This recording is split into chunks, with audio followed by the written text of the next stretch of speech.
With a budget of £10,000 and 10 months later, I have now finished my camper van. Unfortunately, we are stuck on the driveway today doing the van tour video due to myself having an altercation with my garden.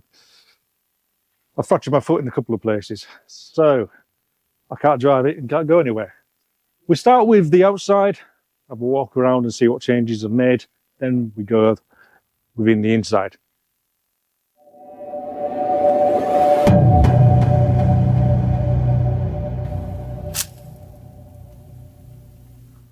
Where shall we start from? Well, the front end makes more sense. I'm not drunk, honestly, it's this foot. On top of the van, I have a 400 watt bifacial solar panel. It is on a tilting mechanism, which is housed within the frame. Self-explanatory, it tilts 4 ways, so I don't have to move the van to position it facing towards the sun. More for the driveway use, because the van acts like a battery bank for my off-grid supply for the house and workshop. Just below that 400 watt bifacial solar panel, on the perimeter of the roof are 4 cameras. That's my security cameras, or MDVR. Records footage for around about a month. I have a 52-inch Oxbeam RGB light bar. It's shit. The RGB part of it doesn't work, and this is my second one. Although it hasn't misted up yet, so it's good in that respect. Just below the light bar is the sun visor. I believe it is off a Mark 6 Iveco Daily, so the Mark 6 Iveco Daily sun visor will fit on the Mark 3, or probably the Mark 4, 5, up to 6. On the bonnet is a bug guard. Probably one of my most asked questions, where did I get the bug guard from for the Mark 3 Iveco Daily? From memory, there's a guy in Lithuania, I believe it is, that sells them on eBay. It doesn't really pop up that much on eBay, but keep an eye out on eBay. You'd manage to find one on there somewhere. Underneath the bug guard is a generic 19-inch LED light bar, also shit because it's all misted up. Underneath that LED light bar is a Ford Ranger underrun bar for the front. I did have to fabricate it so it matched the curvature of the front bumper. First thing I've upgraded is the alloy wheels, because I've uprated the van. I knew it was going to be a heavy build, so I went to Iveavan Weight Engineering, and we've uprated the weight limit to 3,890 kilograms, which can be done on the Mark 3 Iveco Daily 35S model without any further modifications. However, I did need to replace the alloy wheels, so these are rated for 3 ton per axle. I managed to sell off the old alloys, which covered the cost for the new ones, and kept the original tyres and swapped them over onto the new alloys. Now you may notice that I have a step or running board on the side of my van, which is just attached onto the underside of the sill. It's a Ford Ranger running board, or 2 Ford Ranger running boards put together, one on each side, which enables me to have a shallow step into the van. Moving further back, we have a electrical hookup point here on the near side, and there's one on the off side.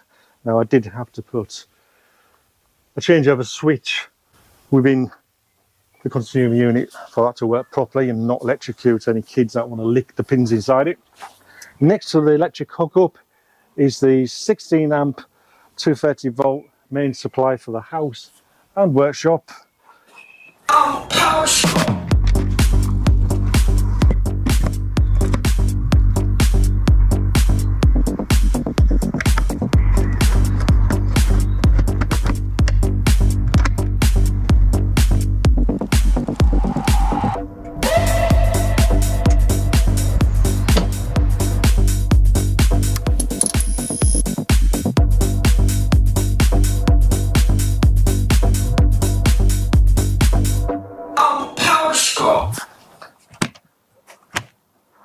Moving on to the back, and the first thing you will notice is that Mevy's mural is no longer on the back doors.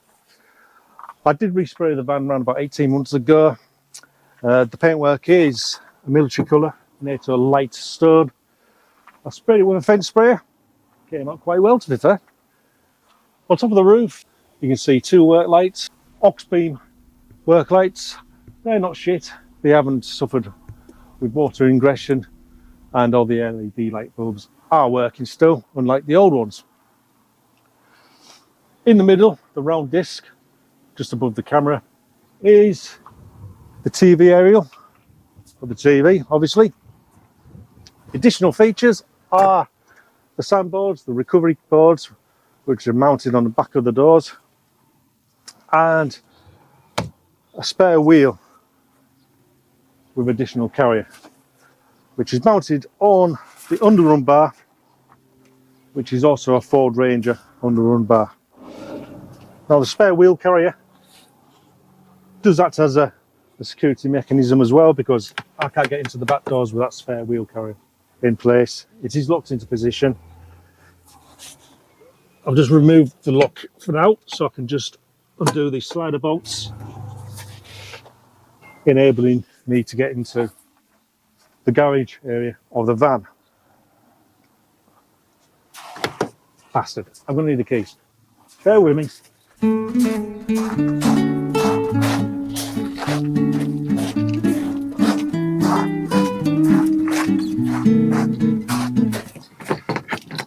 Have a said key.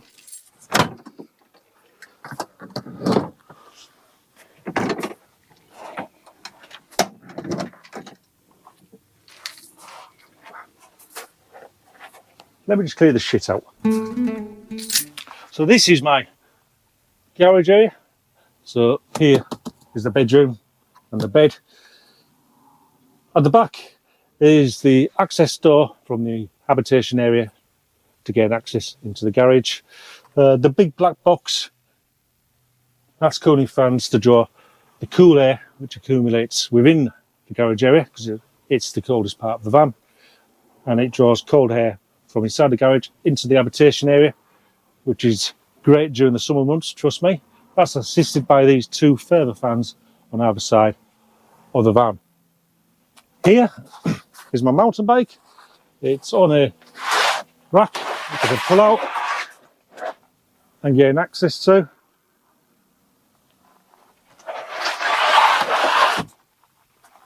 I can also gain access to the toilet cassette at the back there, and I do carry a spare with me at all times.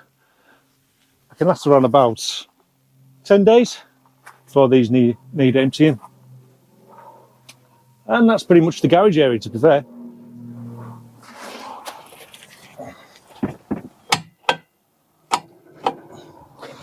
Moving around to the offside. The offside, well, there isn't much change, to be honest with you. Starting at the back, electric hookup on the offside, as I alluded to earlier on, work independently from each other. Just under the electric hookup, just behind the rear axle, I've got a 100 litre grey water tank. That's just the outlet for that grey water tank. It's completely empty at the minute.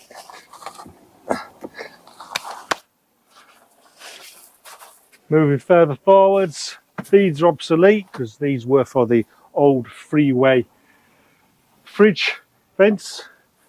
I no longer have the freeway fridge. I've got a different type of fridge in a different location.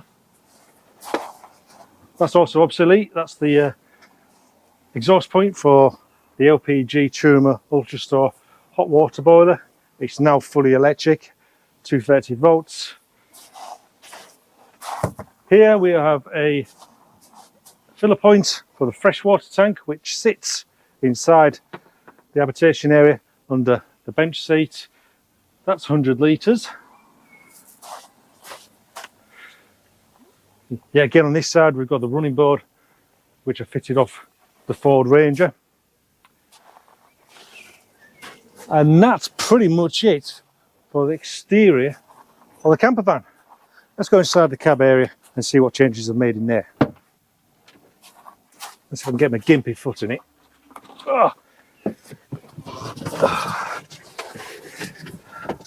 Looking around, there isn't much difference in here. To be fair, I've changed the headline colour to black, which was from grey. I've fitted additional 9-inch speakers inside the headlining. Fitted additional 6-inch speakers within the dash and a subwoofer in the central console of the dashboard, which makes a huge difference in sound quality in here. I'm still using the original TI's CC3 head unit with the 360 camera system within that. That's still all working fine. It's never faulted. Brilliant bit of kit. I've mounted the monitor for the security cameras to where the rear view mirror should be, so that's not blocking my view on the dashboard. Got a digital speedo here, which gives me a warning if I'm doing over 50 on A roads and if I'm doing over 70 on the motorway. I've still got the original diesel heater, which I fitted around about 7 years ago underneath the passenger seat. Never once it's let me down, probably because I haven't dicked around with the controls of taking it apart. I have no need to, as I alluded to. It's still working fine. The fuel tank for the diesel heater is still behind the driver's seat. I just prefer to have a separate tank for the diesel heater, and it's just as easy for me to fill up the fuel tank for the diesel heater as and when I'm filling up the fuel tank for the vehicle. I've still got my P38 Range Rover seats, all fully electric, with a sprung base on the bottom of them, which makes a huge difference as well. I've installed additional air gauge so I can adjust the rear suspension, because I've got on the rear suspension I have rear assist air suspension, so I can adjust it from the near side to the off side if I should be parked on a slight incline somewhere. I've laid additional heavy duty rubber floor within the cab. Other than that, not much has changed in here. Let's progress into the back. Oh, bugger! Door's locked. What do the keys? Keys.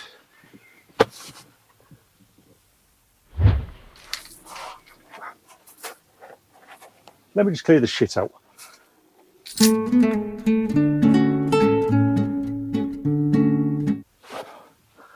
I'll tell you what, we're approaching 12 minutes and 30 seconds into the video now. We'll do the habitation area in the next video, because I'm walking around like Forrest Gump and I've got to find my keys to get in there. Until next time, I'll see you later. I'm a power stroke.